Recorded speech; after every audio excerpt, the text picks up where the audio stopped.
Assalamualaikum warahmatullahi wabarakatuh. Bagaimana kabarnya anak-anak? Ustazah harap semuanya dalam keadaan sehat walafiat dan masih semangat untuk belajar. Nah, hari ini Ustazah mau sedikit review tentang pembelajaran tematik mengenai arah mata angin. Sebelum itu, kalian siapkan dulu buku tematik tema 8 dan buka halaman 165. Sekarang Ustazah tanya, ada berapakah arah mata angin yang sudah kalian pelajari? Oke, ada 8 ya. Utara, timur laut, timur, tenggara, selatan, barat daya, barat, barat laut.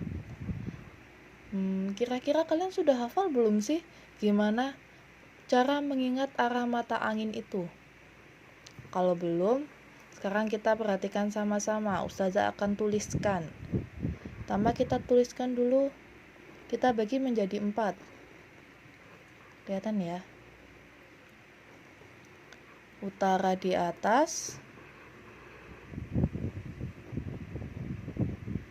kemudian timur tempat terbitnya matahari, kemudian selatan, baru barat adalah tempat terbenamnya matahari. Nah, di antara arah mata angin ini ada arah mata angin yang lain. Kita bagi lagi.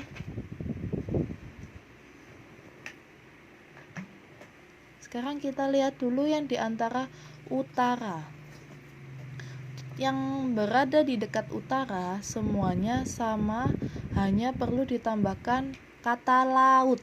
Jadi jika dia di antara timur dan utara, maka namanya adalah timur laut, atau kita singkat TL, timur laut. Sedangkan yang di antara barat dan utara, maka namanya adalah barat laut, atau kita singkat BL untuk barat laut. Untuk barat, maka satunya jika sudah ada barat laut, maka satunya pasti adalah barat daya, atau disingkat BD, barat daya. Nah, yang tersisa satu lagi ini, yang terakhir pasti adalah tenggara, atau bisa kita singkat dengan TG untuk tenggara. Mudah kan sekarang menghafalnya? Nah, sekarang kita lihat ke soalnya. Dilihat dulu denahnya. Ada masjid, ada gereja, ada taman kenanga, ada SD Nusantara, ada pos ronda. Nah, sekarang kita lihat dulu pertanyaan nomor 1. Masjid berada di sebelah titik-titik SD Nusantara. Nah, yang menjadi titik pusatnya adalah kata yang terakhir. Berarti adalah di sini ada masjid. Tempat pertama adalah masjid. Sedangkan tempat terakhir adalah SD Nusantara. Nah, maka yang menjadi titik pusatnya bukan yang pertama, tapi yang terakhir, atau SD Nusantara. Kita lihat di mana SD Nusantara. Nah, di sini berarti ini adalah titik pusatnya. Tengah-tengah ini loh.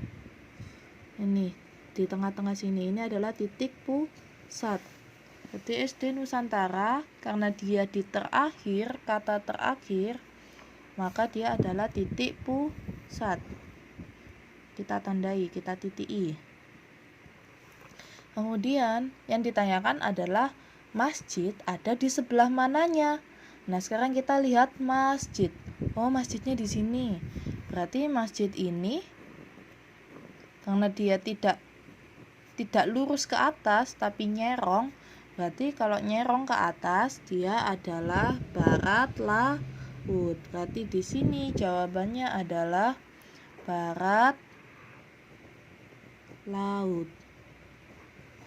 Jadi masjid berada di sebelah barat laut SD Nusantara.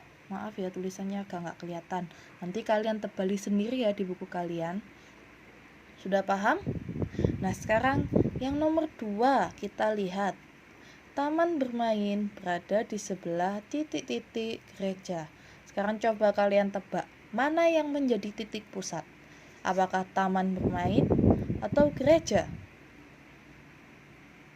Oke, betul, gereja. Kenapa? Karena gereja adalah kata terakhir. Berarti kita lihat gereja, berarti gereja adalah titik pusat. Kemudian yang ditanyakan adalah taman bermain. Taman bermain di sini yang dimaksud adalah taman kenanga ini ya. Taman bermain kenanga ini. Nah, berarti taman kenanga dia ada di bawah tapi menyerong. Berarti yang di sini adalah arah barat daya. Berarti gereja,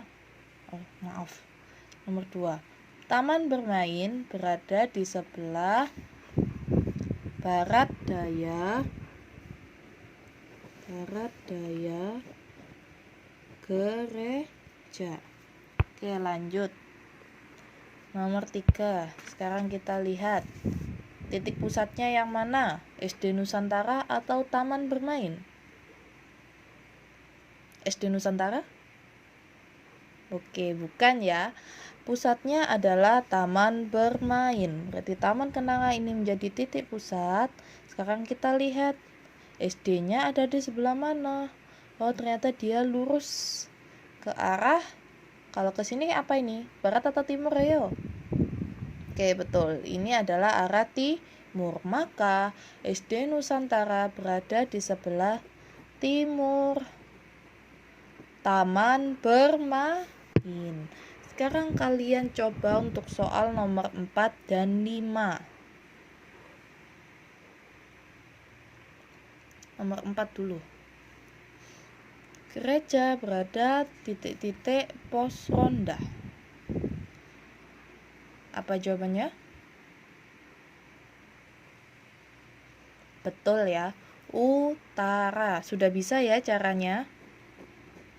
Yang dilihat sebagai titik pusat adalah yang mana? Kata pertama atau kata yang terakhir? Betul, kata yang terakhir. Sekarang kita lihat nomor 5. Rumah teman Udin tepat di seberang gereja. Jalan apa yang dapat dipilih untuk menuju sekolah? Rumah teman Udin berada di seberang gereja. Nah, di sini berarti ya. Di sini. Jalan apa yang dapat digunakan untuk menuju ke sekolah? Sekolahnya ada di Jalan SD Nusantara. Berarti dia lebih dekat lewat jalan mana? Apakah dia harus melalui Jalan Melati dulu, kemudian ke sini? Kalau kalian jadi temannya Udin, apakah kalian pilih jalan itu? Tidak ya. Kenapa tidak? Karena terlalu jauh. Lebih baik kita lewat mana? Oke, lebih baik lewat Jalan Dahlia. Nah, sekarang kita lihat kalau dia lewat Jalan Dahlia, apakah dia ke utara, atau ke timur, atau ke barat, atau ke selatan? Ya, betul. Dia ke selatan menuju Jalan Dahlia. Berarti jalan yang dipilih adalah, boleh dituliskan juga arahnya, ke arah selatan melewati Jalan Dahlia. Nanti kalian tulis sendiri ya di buku kalian. Nah, sekarang sudah paham ya tentang arah mata angin. Diingat-ingat pesannya Ustazah tadi. Yang pertama, cara mengingatnya. Tuliskan dulu utara, timur, selatan, dan baratnya. baru kita tuliskan yang berada di antara keduanya. Jika dia berada di dekat utara, maka dia tetap sama dengan kita tambahkan laut di belakangnya. Jadi ada timur laut dan barat laut. Nah, kalau di sini sudah ada barat laut, maka satunya lagi pasti adalah barat daya. Berarti yang tersisa terakhir di sini adalah tenggara. Untuk ini sudah paham, sekarang yang ini. Yang dilihat tadi kata pertama atau kata terakhir? Oke, kata terakhir yang menjadi titik acuan. Berarti ini kata terakhirnya adalah SD Nusantara, maka masjidnya ada di barat laut SD Nusantara.